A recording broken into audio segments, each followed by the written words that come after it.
Good morning to everybody from Arizona. I apologize about the strange, shadowy kind of lighting.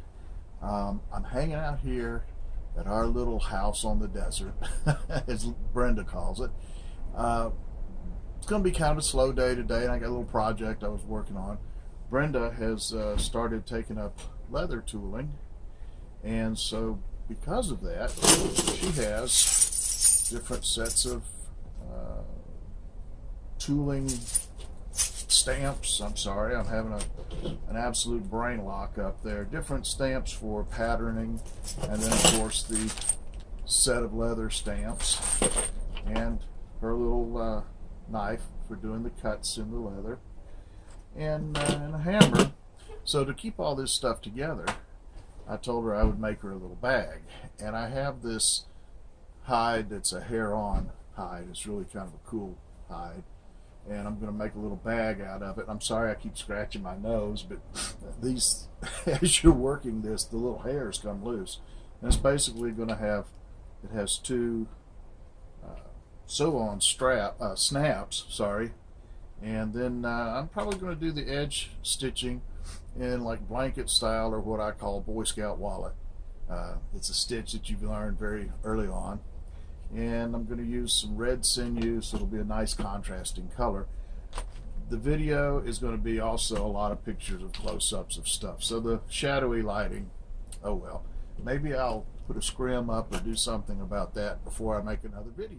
Alright, get you in a little closer, and also I put up a sheet to maybe correct some of the lighting here, and that way you can see what I'm actually talking about a little better, and I will post some close-up pictures as we go along. So anyway, on with it. This is the sinew that I intend to use. Nice contrasting color. It is an artificial sinew. You just about can't afford to buy and use real sinew for some of these projects. It's very expensive. Of the two methods that I could use to do this with, one of them is using two needles and doing like you would a saddle stitch, where you run one needle in through your stitching hole on one side of the piece, carry it all the way across to the other side, center them up just like so, and then you would pay attention to which one is which.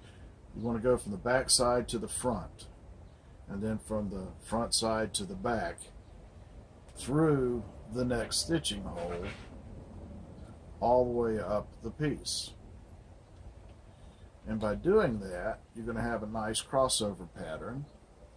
But you have to pay particular attention when you're stitching to be sure you're going front to back, front to back, front to back, and alternating your stitching front to back.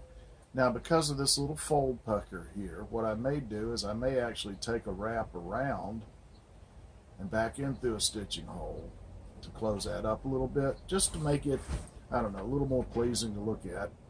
The other method, and I'm going to set that up now, uses only one needle, and I would start at the top because that's where I'm going to end my stitch up. But I would start at the top, and I would go from back through to the front, cross over to the next hole, back through to the front, and continue all the way to the bottom. And then at the bottom, maybe take a loop or two around, again, just to kind of hold that a little tighter on the corner. And then I would start back up, except now, starting back up, I would be going from front, crossing over into the stitching hole there to the back, so that it creates, and then of course tidying it up, tucking it down nice and straight, so that it creates that X kind of cross stitch pattern on the side. Now at this point I might point out, because I didn't really do a video on this whenever I was starting, grab this tool. All of my stitching holes I went through and pre-punched. I'm not sure they show up on the video, so I'll show a close-up in a minute. But I used a punch, so I have evenly spaced holes, and I punched from the hide side, not the hair side. I laid out my stitching line here that's about 1/4 of an inch from the edge, and as I punch the holes, I'm going to line it up on the hair side, let you see it, and again, I'll do a close-up. When I punch one series of holes, when I move my punch, I'm going to use, here we go, I'll use a burnishing tool. I'm going to point at the second tine on the punch. I put it, the hole it punched, I put the first one in, so that each time I moved this series of holes, I was not only certain that I had the space, I was certain I had the spacing right, and I was moving along the line. It would be possible to be off a little bit if you just always hit the very last hole that the last tine made. So I put the tine in the second hole, if that makes sense. And I'll see if I can do it like this, and maybe a better example. I punched this series of holes, and instead of moving my punch to here, I moved it one hole shy, right there. That way I know I'm perfectly spaced, and of course I can still follow a straight line. That was done yesterday before I decided to start making a video about that. And as you can see, there's my guideline. You might be able to see some of the holes. You can see it on the hair side, I believe, for sure. It's kind of easy if you're using two needles to get a mistake, make a mistake, and get the back to front and head of the front to back. Doing it this way, you're ensured you're always going the same way, and then when you're coming back, you're always going the same way. Will it make a big difference, particularly in something like a tool bag where I did this for strength and wear? Probably not, because you'd have to look real close to see any dropped over stitching. But where I've got red sinew on white hide, yeah, it would probably show up pretty quick. So I'm going to get started and be back with you in a minute. So the way to start this is you go in your first hole from the back side, come out the front side. Same hole, same first hole. Then you cross over and go to the second hole. Now I leave this long tail because at some point when I come back up with my stitching, I'm going to have to figure out a way to secure and tie this, and I'll get into that in a minute. But you always go through the same hole, and then you move to the next hole as you cross over. That's one half of that X stitch as you go down through there. Now you want to kind of keep the tension equal. If you can get your sinew to lay down nice and flat, it looks prettier. And you want to try to maintain the spacing. So it's just a little effort of patience. Take your time and enjoy the process. As you can see, it's coming along pretty nicely. Able to keep the stitching nice and evenly spaced down through here. The sinew, for the most part, is nice and flat, giving it a kind of a lace-looking appearance.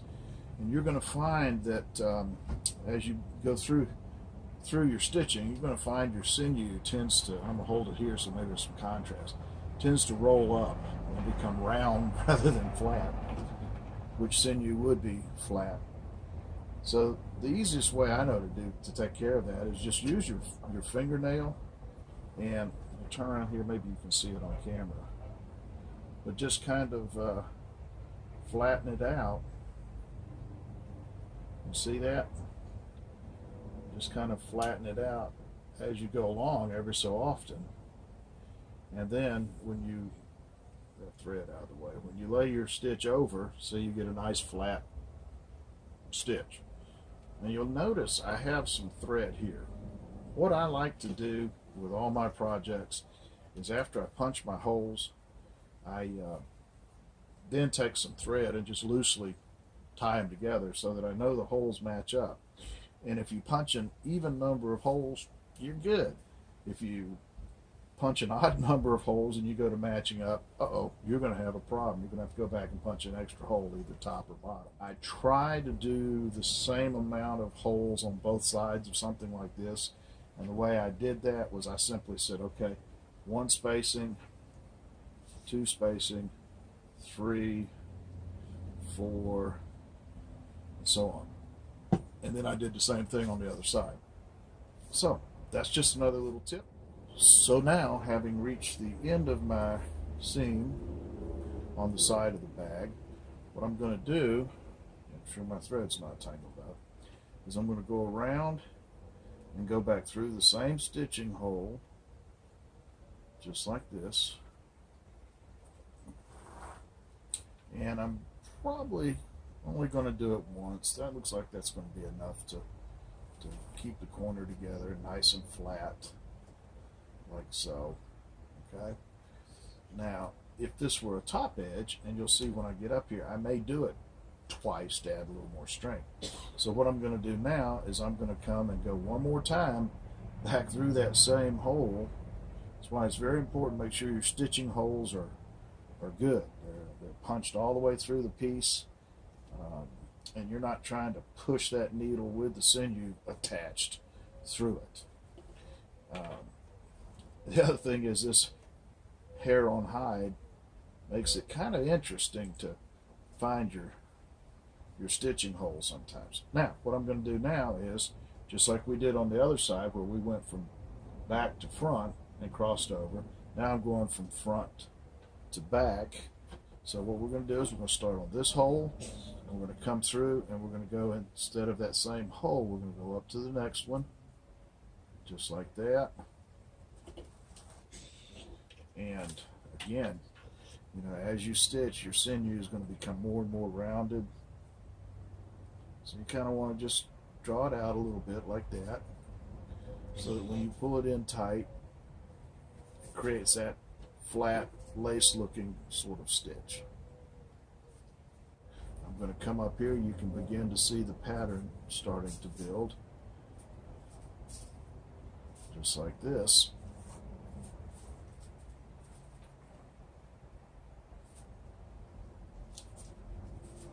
That begins to create that nice cross stitch. So as you can tell by the shadows, it is now afternoon. The sun has moved, but this much of the project's finished.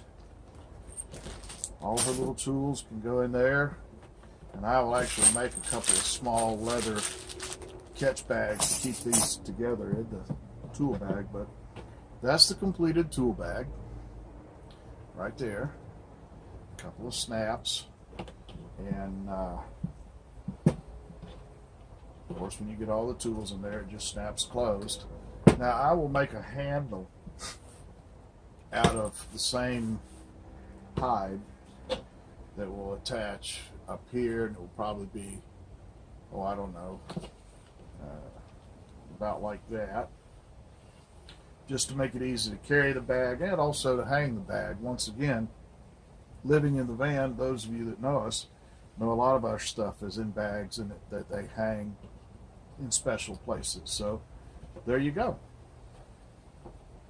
A little bit of blanket stitching on a hair on hide to make a tool bag for leatherworking tools.